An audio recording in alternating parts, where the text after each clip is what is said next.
देखिए मैं रिपीट कर रहा हूँ क्वेश्चन, ध्यान से देखें भाई। एक क्या है, इस तरह से अरेंजमेंट है एक पैरेलल प्लेट कैपेसिटर के अंदर। इसमें एक डाइलेक्ट्रिक मटेरियल जिसका डाइलेक्ट्रिक कांस्टेंट के है उसको फील्ड किया गया।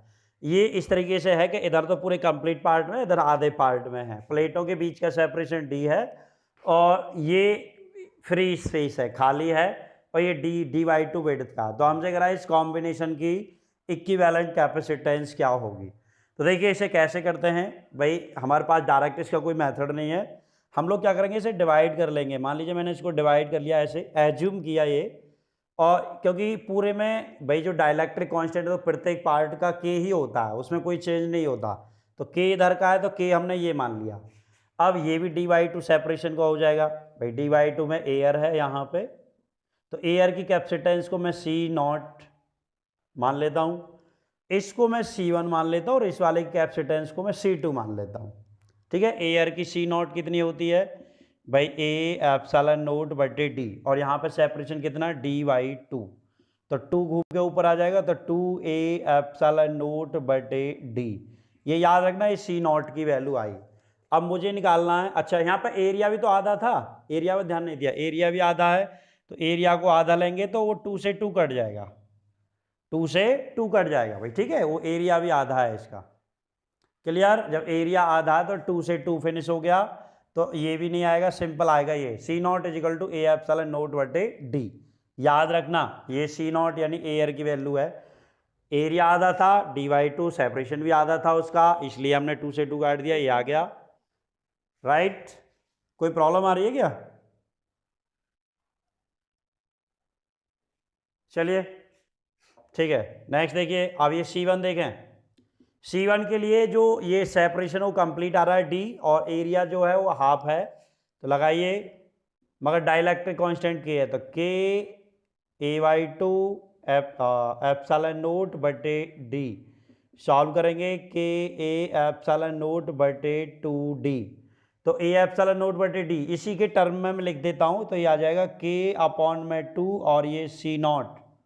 तो जो C1 की वैल्यू C0 के टर्म में जो आ गई वो K/2 C0 आ गई। अब ये निकाल लो C2। C2 कितना आएगा भाई, यहाँ पे भी लगाएंगे K, एरिया इसका हाफ है, ε0 और डिस्टेंस भी हाफ है जो सेपरेशन है, तो 2 से 2 फिनिश। तो यहाँ आ जाएगा K A/0/d। ठीक है, देख लेना कोई छूट ना जाए। और A/0/d हमारी किसकी वैल्यू थी, C0 की, तो ये आ गया KC0। क्या आ गया, KC0। तो ये जो वैल्यूज हैं हमने C0, C1 और C2 प्रत्येक पार्ट की निकाल ली। अब पहचान करना कौन सीरीज में है और कौन पैरेलल में है। तो ये जो दोनों हैं, ये वाले और ये वाले, भाई ये हमारे लगातार जुड़े हुए हैं, तो ये हमारे सीरीज कॉम्बिनेशन होगा, यानी C0 और C2 हमारे सीरीज में हैं।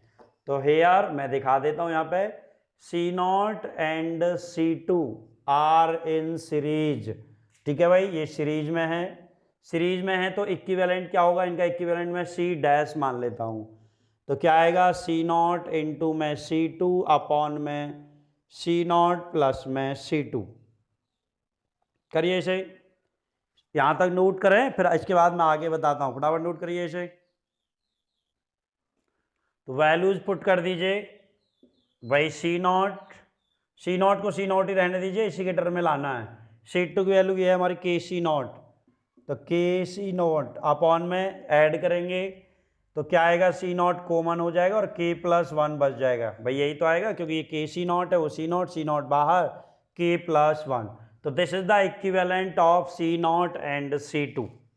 राइट, अब ये पैरेलल बनाएगा पूरा जो कॉम्बिनेशन अब बचा हुआ है, यानी C' जो C' आया और ये जो C1 है, दोनों अब पैरेलल में होंगे। Now C' and C1 are in parallel. ठीक है भाई, ये पैरेलल में है।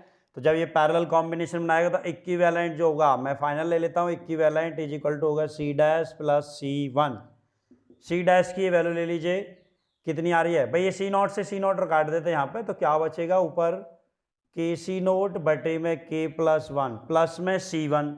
C1 की वैल्यू हमारी कितनी थी, C1 की वैल्यू कितनी थी भाई, पीछे जरा देखना, बताओ बच्चों कितना था। हाँ KC0/2, हाँ बेटा ये था, ठीक है।